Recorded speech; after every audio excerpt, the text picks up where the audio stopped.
It was supposed to be just another evening on television, just another primetime talk show filmed in front of a live audience broadcast into millions of homes across the country. Jonathan Ross had done this 1,000 times before he knew how to control the stage, how to steer the conversation, how to charm his guests and dazzle the audience with that smug smile and clever wit. But that night, something shifted. Something was different. The air was thicker, the lights a bit sharper, the murmurs backstage a little more anxious than usual. They said Ronaldo would be a good guest, a legend really, someone with a story to tell someone with worldwide fame and fortune, someone who had conquered the game, who had turned his name into a brand, into a legacy, into something almost mythological, and yet, for all that, Ronaldo was also human. Or at least that's what they thought before he stepped onto that stage. The audience was already roaring when Jonathan strutted out, all confidence and polished arrogance. The band played something jazzy, upbeat. The lights flashed, the screens behind him burst with energy. It was textbook, late-night glitz, and Jonathan played it well until he looked stage right and saw him standing there, arms folded perfectly still, like a sculpture cut from ambition, eyes locked on the floor, jaw clenched. And then Jonathan smiled that fake, rehearsed grin he wore like armor and waved the legend forward. Cristiano walked out, slowly, but with weight. Like every step was measured, like every movement had been calculated years ago in some secret playbook. Only he could read. The cheers grew louder. Some people stood up, clapping, shouting.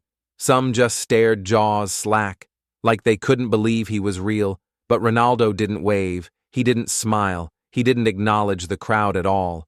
He sat down, crossed his legs, leaned back just a little, and looked straight at Jonathan with that cold, unblinking gaze, the kind of look that didn't belong on a talk show couch.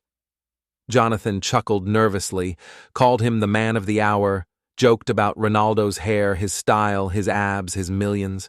Ronaldo didn't laugh, he didn't even flinch. You could feel it already. Something was brewing, something beneath the surface. The tension wasn't loud, not yet.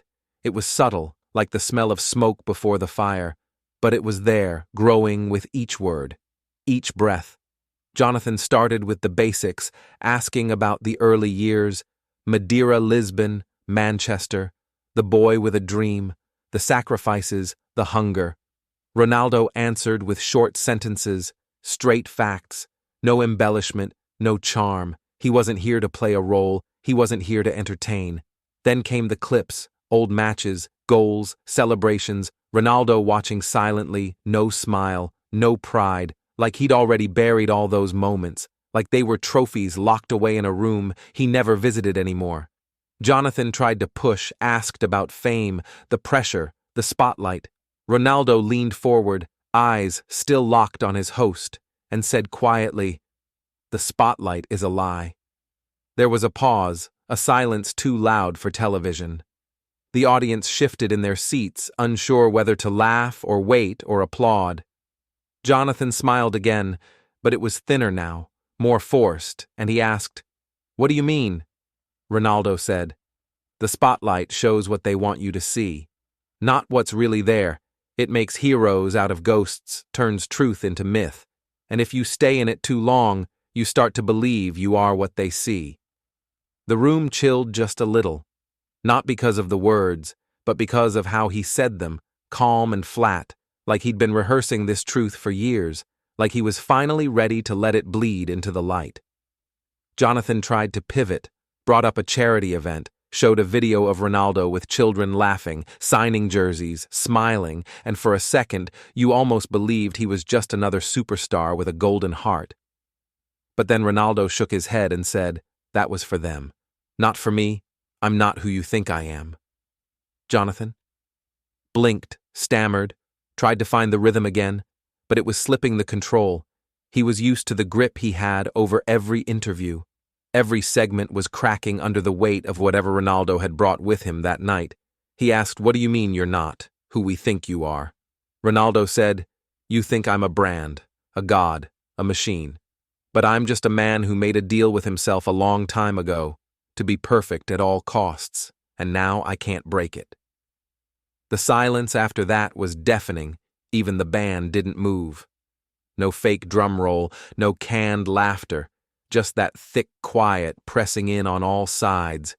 Jonathan swallowed, leaned back, tried to smile again, but this time it didn't land, and he said, "Surely you're exaggerating. You've lived a dream life." Ronaldo stared at him, not with anger, not with pride, but with something else, something older and darker, and said, "Dreams are just lies we tell ourselves, so the pain makes sense." It was no longer a talk show. Now it was something else, something raw and real and dangerous. Jonathan looked to the audience as if asking, "Are you all seeing this? Do you feel it too?" The cameras kept rolling, but even the crew was holding their breath. Something was unraveling, and no one could stop it. Jonathan shifted in his seat, leaned forward, resting his elbows on his knees, trying to bridge the growing distance between them. Not the physical one that was still just a studio couch apart, but the other one, the emotional one, the one that had been widening since the moment Ronaldo sat down. He said, "Maybe you're being too hard on yourself. Maybe people see you that way, because you've earned it. You've worked harder than anyone else. You've pushed beyond limits they thought were impossible. Isn't that something to be proud of?" Ronaldo didn't nod, didn't smile. He just looked ahead and said, "You don't understand." Jonathan tried again. "No, of course I don't, not really. But that's why you're here, right? To help us understand, to show us the man behind the legend." Ronaldo's jaw tightened for a second. Then he whispered, almost too quiet for the mic, "I don't think I want to show that man." And for a moment, Jonathan was quiet, because he didn't have a comeback for that. There was no clever twist, no ironic punchline to bring the audience back. This wasn't entertainment anymore. This was confession. He finally said, "Then why are you here?" And Ronaldo didn't answer right away. He just looked down at his hands, at the veins, the scars, the fingers that had scored goals and signed contracts and held trophies and wiped away the sweat of decades. Then he said, "Maybe I wanted to see if I could be honest, even for one night."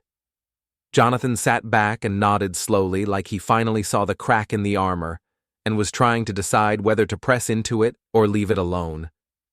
He asked, "Do you regret anything?"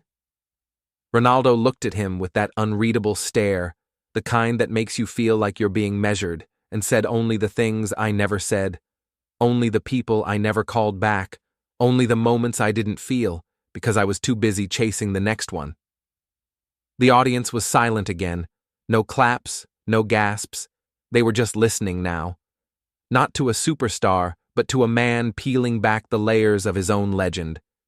Jonathan said, "That's heavy," and Ronaldo smiled just a little. Not with joy, but with the kind of tired smile that says, "Yeah, I know." Jonathan tried to lighten it up, asked about the rivalries, Messi, the Ballon d'Or, the Golden Boots, tried to pull the conversation back into the shallow waters, but Ronaldo didn't follow. He said, "Messi isn't my rival, he's my mirror.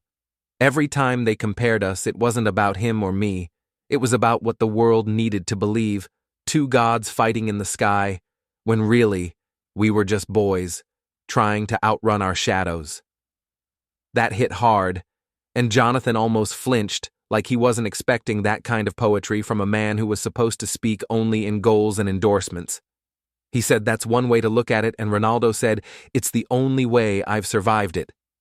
Jonathan paused again, then leaned in closer and asked, "Do you ever think about stopping, walking away from all of it?" And this time Ronaldo laughed, not a joyful laugh, but a cold, dry sound that echoed against the studio walls, and he said, "I've walked away 1,000 times in my mind, but the world never lets me leave when I sleep. They chant my name when I wake. They ask for more. There's no door out of this place, only mirrors." Jonathan looked genuinely shaken, not because of the words, but because of how familiar they felt, like something deep inside him recognized that kind of prison. He said, "I think I know what you mean," but Ronaldo shook his head. "No, you don't. You chose this stage. I was built for it. There's a difference." Then Jonathan asked, "What's the price? What did it cost you?" Ronaldo took a long breath, as if he'd been waiting years for that question, and said everything. And the silence that followed was the loudest sound in the room. The band didn't play. The crew didn't move. The lights stayed frozen, and Jonathan looked at his notes like they could save him, but they were useless now, just props from a show that had stopped existing 20 minutes ago. Then Ronaldo leaned forward, his voice lower, and said, "You want to know what it's really like to be me?" Jonathan nodded slowly, and Ronaldo said, "It's like being in a glass box in the middle of a stadium every second of your life, being watched, judged, sold, praised, hated, copied, and you can't scream because they only hear what they want to hear." Jonathan whispered, "And what do you want them to hear?" Ronaldo said, "I want them to know I was real, not just the goals, not just the smile, not just the machines and endorsements. I want them to know there was a man in here fighting for breath that landed like a thunderclap, and Jonathan had no words. Not yet. He just sat there blinking as if trying to process what had just been laid bare in front of him. He finally said, "You know, you're going to break the internet with this," and Ronaldo said, "Let it break. Maybe something better will grow from the ruins." Jonathan laughed this time. It was nervous but real. Said, "Well, I hope you're ready for the backlash, the headlines, the interviews, twisting everything you've just said." And Ronaldo said, "They've already written the headlines before I walked in. They just needed the footage." Then he looked directly into the camera, as if speaking to everyone watching at home, and said, "I'm not your hero. I'm not your god. I'm not your brand. I'm just a man who ran faster than his past. And now I'm tired." The screen behind them flickered for a second, like even the technology felt the weight of what was unfolding. Jonathan sat still watching Ronaldo like he was seeing him for the first time, not as a guest, not as a star, but as a man unraveling right there under the lights. The silence sat between them heavy like a storm cloud refusing to move. Jonathan cleared his throat, tried to shake off the weight, said quietly, "You know, I've had a lot of guests on this show, actors, comedians, politicians, athletes. They all come with stories, with charm, with polish, but you came with something else." Ronaldo didn't look at him, just said, "Yeah, I came with my ghosts." Jonathan leaned back, folded his arms, watching Ronaldo like a man studying a fault line. He said, "You're not afraid of them, are you?" Ronaldo said, "I'm more afraid of what happens if I stop carrying them. They're all I've got left that feels real." Jonathan frowned almost instinctively, like that truth tasted bitter, and said, "Real." How Ronaldo stared at the floor, then at the ceiling, then into nowhere. Said, "The trophies don't feel real, not anymore. The mansions, the watches, the interviews, none of that sticks. What sticks are the people I left behind, my son's eyes when I leave, again. My mother's voice telling me to slow down, but knowing I never will." Jonathan let that sit just long enough before he said, "And the fans." Ronaldo turned sharply, said, "What about them?" Jonathan said, "Do you still feel them? Do you still need them, Ronaldo?" Laughed short, sharp, bitter. He said, "They love what I give them, but they don't know me. They don't wanna. They want the version that scores. They want the smile, the celebration, not the silence, not the bruises, not the nights. I sat alone, wondering if I'd lost myself." Jonathan said, "Maybe they would, if you let them in," and Ronaldo's face hardened, said, "It doesn't work that way. Not when they've built statues of you. You can't bleed in front of a statue." That hit hard, and Jonathan ran a hand through his hair, visibly shaken by how raw this had become. He said, "Why now? Why come here and unravel this live?" Ronaldo's answer came slow, deliberate. "Because I'm not sure how much longer I can carry it, and if I don't say it here, where else will I say it in a press conference, in a tweet? This stage is the only place they still look at me like I'm alive." Jonathan said, "And if they turn on you," and Ronaldo said, "then maybe I'll finally be free." That silence returned again, only this time. It wasn't empty. It was full of every unsaid word, every scream, muffled by a spotlight. Jonathan softened his voice, said, When you were a kid in Madeira, did you ever dream of this? Ronaldo blinked, slowly, said no. I dreamed of feeding my family. I dreamed of making it out of the shadows, not of becoming one, Jonathan said. But you did, and Ronaldo said, and the shadows followed. The audience had stopped reacting completely now. Not because they were bored, but because they were stunned, caught in a moment that felt too human, too raw to interrupt with applause. Jonathan said, "Do you hate any of it?" Ronaldo said, "I hate what it turned me into. I hate the way I can't walk into a room without pretending to be bulletproof. I hate how even now talking to you, I'm calculating every word like I'm still on the pitch playing a game I didn't sign up for," Jonathan said.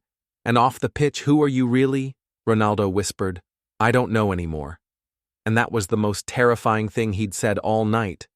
Jonathan tried to rescue the moment, said, "What about your kids, your family? Surely they see you the real you." Ronaldo said, "They see pieces, they see what I let slip between the cracks, but even they sometimes call me the name the world gave me, not the one I was born with." Jonathan paused, then said, "If you could go back, change one thing, what would it be?" Ronaldo didn't even hesitate. "I'd stop pretending I'd cry when I needed to. I'd say no. More often, I'd tell people I loved them, before the plane took off, before the tunnel swallowed me again." Jonathan said, "Do you still believe in anything?" And Ronaldo looked right through him, said, "I believe in the sound of a football hitting concrete. I believe in silence after noise. I believe in the moment just before a goal when the world holds its breath. That's the closest I've come to feeling like God is real." Jonathan sat back stunned by how poetic it was, how tragic. He couldn't shake Ronaldo's voice, not the famous voice the one millions knew, but the quieter one, the one that cracked when he said he was tired. It haunted him. Meanwhile, Ronaldo disappeared. No appearances, no Instagram stories, no training videos. He vanished from the spotlight that once fed him, and the world noticed. Where is he? Is he okay? Did something happen? And for the first time in years, the conversation around him wasn't about his legs or goals or abs. It was about his soul. Then weeks later, a letter arrived at Jonathan's dressing room, handwritten, no postage, no sender, just his name in all caps on a white envelope. He opened it, and inside was a single page. It said, "You were the first person to listen. Not nod, not smile, not script a response. You listened, thank you. I'm somewhere quieter now. It's not home, but it's closer. If I ever come back, it'll be because I want to. Not because they expect me to." See. Jonathan folded the letter, placed it in his coat pocket like a relic, and didn't say a word to his staff. Instead, he stepped out onto his set that night for a new show with a new guest. But something in him had shifted. He smiled less, laughed quieter, asked harder questions. And when the audience clapped, he looked at them, not like a performer looking for approval, but like a man searching for something, and they felt it. The echo of a moment that changed the room forever. They never aired that full interview again, not because they couldn't, but because they shouldn't. Some truths are meant to be lived once, and remembered always. Months passed, no word, no sightings. The tabloids dried up, moved on, chased other fires because silence isn't profitable, mystery isn't monetizable, not for long, but those who had watched the interview, those who had really felt it, didn't forget. Clips resurfaced now and then, always out of context. Someone would caption it with something shallow, like "when even Ronaldo has enough." But the real ones, the ones who understood, just watched in silence again and again, like revisiting a wound, not because it hurt, but because it reminded them they were alive. Jonathan Ross kept working, but differently. He used to end shows with jokes. Now he ended them with questions, real ones, the kind that didn't fit into a viral soundbite. He lost some of the old audience, but gained a new one. People who weren't there for the fluff, they were there for the friction. One night, he closed the show with a simple line, "Not every interview is about entertainment, sometimes it's about truth." The audience didn't clap, they sat with it. And that was better. Somewhere far away, Ronaldo was watching. Not in a hotel, not backstage, Not in a locker room, but in a quiet coastal village where the sea whispered more than people did. He walked the sand barefoot, his phone always in his pocket but always off. He didn't miss the applause, he didn't miss the pressure. He missed the pitch sometimes, but not the stadium. He'd kick a ball at the beach alone. Not like a drill, not like training, just like a boy, again chasing motion, chasing rhythm, chasing nothing in particular. He was healing, not fixed, not whole, but healing. Then one morning there was a knock on a small cottage door. He opened it, and there stood a young man, early 20s, nervous, holding a football, said something like, "Sorry, I just thought it might be you. I didn't mean to bother you." Ronaldo looked at the kid, didn't smile, just nodded. Said, "You play?" The kid nodded too. "Yeah, I do." Ronaldo stepped outside, closed the door behind him, said, "All right, then let's see what you got." They kicked around for an hour, no cameras, no fans, just sun, sweat, and sand. At one point, the kid said, "Why'd you leave?" Cristiano stopped the ball with his foot, looked out at the sea and said, "Because I was drowning and nobody noticed until I said it on live TV." The kid didn't say anything for a while, then just nodded, and they kept playing. Later that night, Ronaldo wrote something down, not to post, not for press, just to get it out of his head. They only hear you when you break, but the cracks were there all along. I'm not broken, I'm not invincible, I'm just human. And for once, that's enough. He folded the paper, slid it into the back of a drawer next to the letter he'd sent Jonathan, the one he kept for symmetry, like a bookmark in a book he never wanted to close. Back in London, Jonathan received a package, no return address. Inside was a small box containing nothing but a football boot, weathered, scuffed, clearly used, and a note attached. Thought you might want to remember what it cost. See, Jonathan held it in his hands for a long time, didn't cry, didn't speak, just sat there with it, as if it were a weight he'd been waiting to carry. He placed it on a shelf above his desk, not as a trophy, but as a reminder of what happens when truth finally speaks louder than image, and somewhere between fame and freedom, between past and peace, between what he was and what he chose to become. Cristiano Ronaldo finally stopped running. Not because.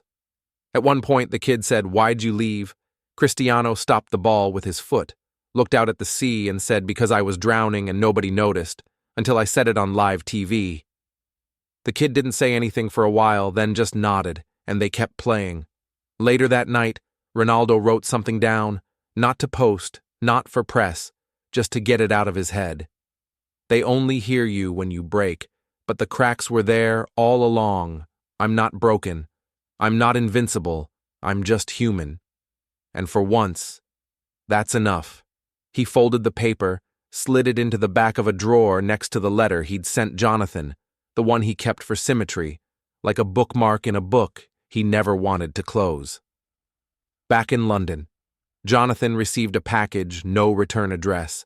Inside was a small box containing nothing but a football boot, weathered, scuffed, clearly used, and a note attached. Thought you might want to remember what it cost. Jonathan held it in his hands for a long time, didn't cry, didn't speak, just sat there with it, as if it were a weight he'd been waiting to carry. He placed it on a shelf above his desk, not as a trophy, but as a reminder of what happens when truth finally speaks louder than image, and somewhere between fame and freedom, between past and peace, between what he was and what he chose to become. Cristiano Ronaldo finally stopped running, and he had nowhere left to go. But because he'd finally arrived, not at a destination, but at himself, and that was the real victory.